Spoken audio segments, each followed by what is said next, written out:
Se você não sabe falar o inglês ainda, deixa eu te mostrar um dado muito interessante. Uma pesquisa realizada pelo British Council em 2023 mostrou que apenas 5% de toda a população brasileira tem domínio sobre a língua inglesa e que apenas 1% de toda a nossa população tem a capacidade de trabalhar utilizando o inglês e de se comunicar com alto grau de fluência, de participar de reuniões, ou seja, de ter uma fluência realmente completa. É coisa para poucos. Então, se você chegou na fase adulta, na idade adulta, e ainda não sabe falar inglês, eu queria te falar, não é culpa sua. Na minha infância, falar inglês era algo bem distante. Eu, particularmente, não conhecia, não me lembro de nenhuma pessoa próxima aos meus familiares, da minha família, que falava inglês. Então era algo bem distante. Aliado a isso, não era algo também que os meus pais viam com grande necessidade, com grande importância, que eu aprendesse o inglês ali na idade da infância. Então, não vendo toda essa necessidade de uma criança falar inglês, não houve um movimento para que me matriculasse numa escola de idioma ou algum incentivo por parte disso. Somado a isso, a gente ainda alimenta muitas crenças erradas sobre aprender a falar inglês.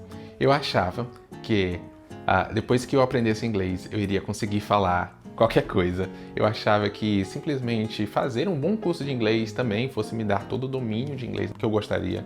Que morar em um país de língua inglesa eu aprenderia por osmose a falar inglês sem grandes esforços, só por estar naquele ambiente. Ou que haveria um momento onde eu simplesmente começaria a falar pelos cotovelos, que eu conseguiria entender qualquer música, assistiria filmes sem legendas, e quando alguém me perguntasse, Cleison, o que estão falando nessa música?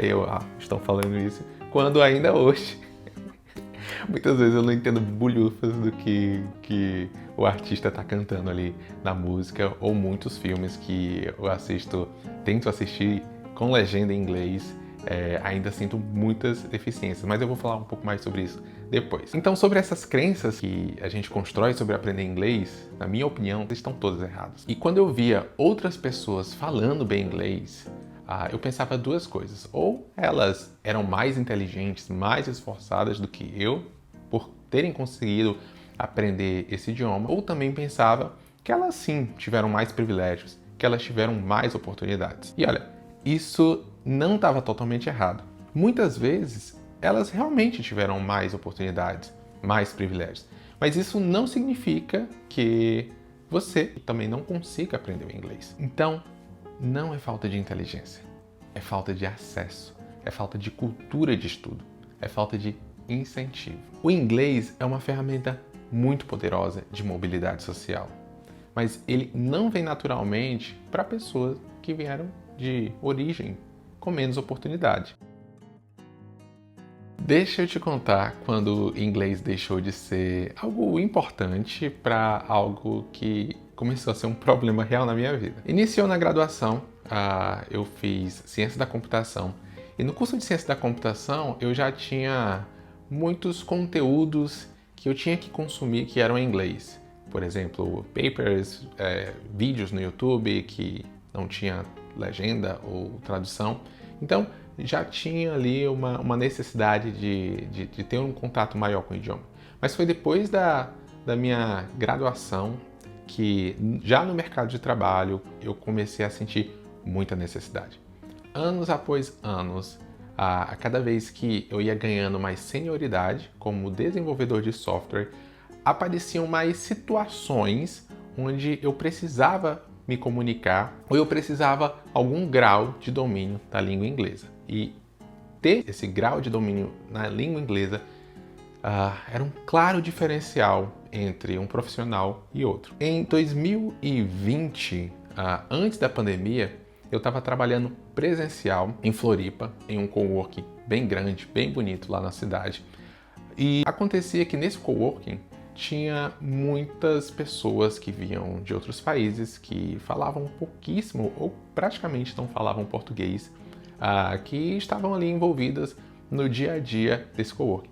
Eu lá em Floripa, sem saber falar inglês. Eu simplesmente fugia de qualquer situação que eu precisava falar inglês. Se tava tendo ali um happy hour, chegava um gringo, eu simplesmente saía, fingia qualquer coisa, eu preciso ir embora, tchau.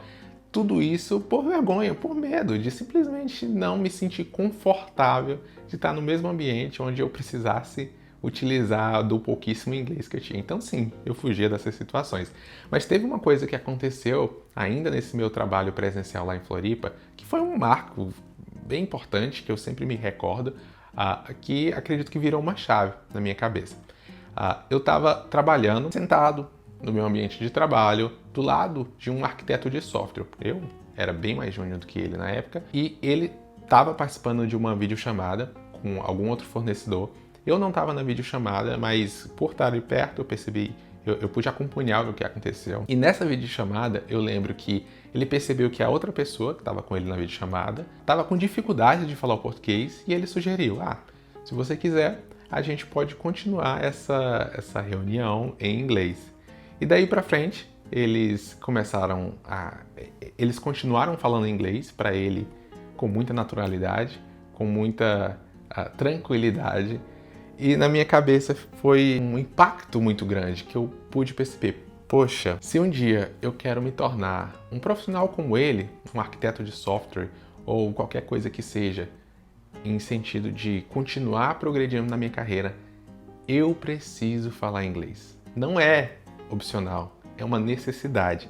Eu não quero mais ter esse medo de estar ali numa reunião, talvez com ele ou com outra pessoa, ou num ambiente de conversa onde eu não saiba falar inglês. Eu não quero sentir essa vergonha, essa apreensão.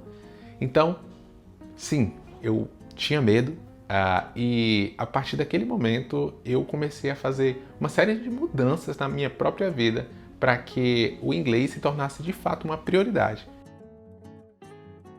Mas aí você decide se matricular em uma escola de idioma, em um curso de inglês. Você escolhe um bom curso presencial, digamos. Você chega na recepção desse curso e você vê um banner escrito Inglês Fluente em 18 meses. Essa é a maior mentira que vão te contar sobre aprender o inglês. Nos primeiros 18 meses, você mal vai chegar no nível intermediário. Isso se você fizer tudo direitinho, estudar com dedicação, com consistência. E não sou eu que estou dizendo isso. Segundo o Common European Framework of Reference for Language, são necessárias 1.200 horas de estudo para que você consiga alcançar a fluência no inglês. Se a gente for fazer umas contas e você escolher um bom curso de 4 horas semanais e pegar as 1.200 horas dividido por 4, são 300 semanas. Ou 5 anos e 7 meses ininterruptos estudando inglês. Isso se você desconsiderar férias, feriados e qualquer coisa do tipo. O que eu quero dizer é, se você está indo aprender o idioma, se você decidiu tomar esse passo de aprender o inglês, coloque na sua cabeça, são anos de estudo. Na casa dos 6, 7 anos. Eu não estou falando que com 2 anos você não vai ser capaz de ter conversas básicas. Você vai, e é muito legal sentir esse progresso. Você vai, por exemplo, conseguir fazer uma viagem internacional, se comunicar no aeroporto, se comunicar no hotel, ter um vocabulário turístico para utilizar durante a viagem. Mas se você está planejando trabalhar, fazer um mestrado, ter um envolvimento mais profundo com a linguagem, por favor, entenda, são anos de estudo, são anos de dedicação. Então, muito cuidado com as falsas expectativas. Eu estou te falando isso para que depois dos primeiros meses, depois dos primeiros anos, você não fique frustrado por ainda não estar onde você queria, onde você gostaria de estar. Então, o que fazer? Na minha opinião, precisa ter muita coragem para se dedicar, para estudar, porque é chato, é difícil. Estudar gramática, assistir vídeos, assistir aulas é muito chato, é difícil, mas é necessário. Não acreditar em cursos milagrosos, não acreditar em promessas de fluência rápido, não acreditar em atalhos. Encontrar a tua própria motivação, porque no final das contas, a gente está falando da tua vida, das tuas horas dedicadas a isso. do tempo que você poderia estar fazendo qualquer coisa. Você vai escolher sentar para estudar. O que eu fiz? Eu fui bem radical. Na época onde eu tive essa convicção, essa certeza que eu queria realmente aprender a falar inglês, eu saquei todo o meu FGTS, eu usei todas as minhas economias, eu tinha um pouquinho de dinheiro investido no Tesouro Direto, em algumas ações, eu liquidei tudo na época e investi em um intercâmbio na Irlanda. Na época eu morava sozinho em Floripa e eu decidi voltar para o interior do Maranhão para morar com os meus pais, para economizar dinheiro com aluguel. Além disso, eu também me demiti do emprego que eu tinha, que era semipresencial, e consegui um emprego remoto que também me pagasse mais do que eu recebi. Aliado a isso, eu também comecei a fazer um curso de inglês entre o período onde eu comprei o intercâmbio e onde eu viajaria para a Irlanda. Tinham 9 meses, então tinha bastante tempo para eu me preparar e eu queria nesses 9 meses ainda estar estudando inglês. Foi radical? Sim. Foi confortável? Nem um pouco. Mas eu realmente acredito que foi muito necessário, porque isso me trouxe uma grande transformação em relação ao inglês e em relação a uma série de outros aspectos, como profissional. Isso porque eu tinha um objetivo muito claro. E eu realmente acredito que quando você tem um objetivo claro, como, por exemplo, no meu caso, querer trabalhar para o exterior, você consegue enxergar e fazer o que precisa ser feito. Agora deixa eu te contar o que está do outro lado. O que pode acontecer contigo se você conseguir se comunicar em inglês? Inglês é sim uma língua universal. Na Irlanda, eu tive a oportunidade de, além dos irlandeses, me comunicar com indianos, franceses, ucranianos, turcos, mexicanos, argentinos, tudo falando inglês. E eu achava mais poderoso, mais divertido de me comunicar com aquelas pessoas de outras nacionalidades que, assim como nós, não possuem o inglês como língua nativa. Então, por exemplo, quando eu estava conversando com uma pessoa da Ucrânia, a gente se encontra falando inglês, para mim aquilo era sensacional. Simplesmente a gente quebrou uma barreira e a gente pôde se comunicar utilizando esse idioma em comum. É difícil até expressar o tanto que é prazeroso, o tanto que é gostoso de alcançar esse grau de fluência. Com o inglês, você pode ter a oportunidade de fazer um mestrado fora do país, você pode conseguir um trabalho para o exterior, seja ele fixo ou seja um freelancing. Pode até ser promovido dentro da própria empresa. Como eu falei, no Brasil são pouquíssimas pessoas que realmente têm a fluência de falar em inglês. Então, se você tem dentro da sua própria empresa, pode sim ser um diferencial que te leva a outros cargos, a outras possibilidades dentro da empresa. E, claro, se algo chama interesse, mudar de país também se torna mais fácil, mais possível. Apesar do país que você for não ser de língua inglesa, muitos países, por exemplo, europeus, o fato de você chegar com a língua inglesa já é um grande diferencial. Essas são possibilidades reais que se apresentam quando você consegue falar inglês, quando você desbloqueia isso, consegue ultrapassar essa barreira. Eu comecei a estudar realmente inglês na casa dos 24, 25 anos. Hoje eu tô com 29 e apesar de conseguir trabalhar, hoje eu já trabalho utilizando o inglês todos os dias, consigo sim me expressar em inglês, eu ainda tenho muitas deficiências que precisam ser trabalhadas. Eu ainda tenho muita coisa que eu gostaria que fosse diferente. Como, por exemplo, quando eu estou em um happy hour com o pessoal da empresa a qual eu trabalho, quando eu morava na Irlanda principalmente, e pessoas de diferentes nacionalidades, eu trabalho com pessoas da Nova Zelândia, da Finlândia, dos Estados Unidos. Simplesmente as conversas que vinham tendo ali na mesa, eu não conseguia acompanhar. É frustrante, eu me tornava uma pessoa introspectiva, é chato a situação, mas faz parte.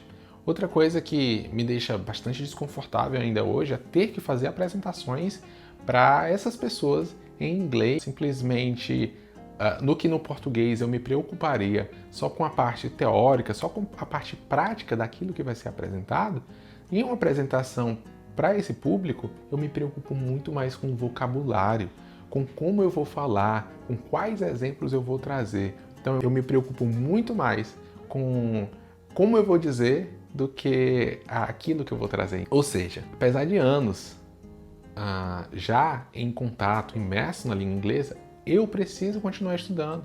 Eu preciso continuar estudando livros de gramática, assistindo videoaulas no YouTube, e eu estou cogitando até voltar a ter aulas particulares com professores. Isso tudo com o mesmo objetivo lá do início. Eu quero progredir na minha carreira, eu quero me desenvolver, eu quero chegar a cargos mais altos. E não tem como eu conseguir fazer isso sem desbloquear ainda mais o meu inglês. Então, se eu fosse resumir esse vídeo em uma única frase, eu diria o seguinte: o inglês tem um poder absurdo de te catapultar para uma outra vida, para uma outra realidade, mas talvez você ainda não tenha dado a devida importância a isso. Quero dizer, eu sei que você sabe que o inglês é importante. Eu sei que você sabe, mas talvez ele ainda não tomou um lugar necessário, ainda não virou uma chave na tua cabeça para se dedicar ao nível que exige para aprender esse idioma. Era isso que eu queria trazer nesse vídeo. Espero que tenha gostado. Se faz sentido para você ou não faz, deixa aqui nos comentários. Compartilha a tua experiência, qual tem sido a tua experiência em aprender o inglês. Eu vou adorar saber.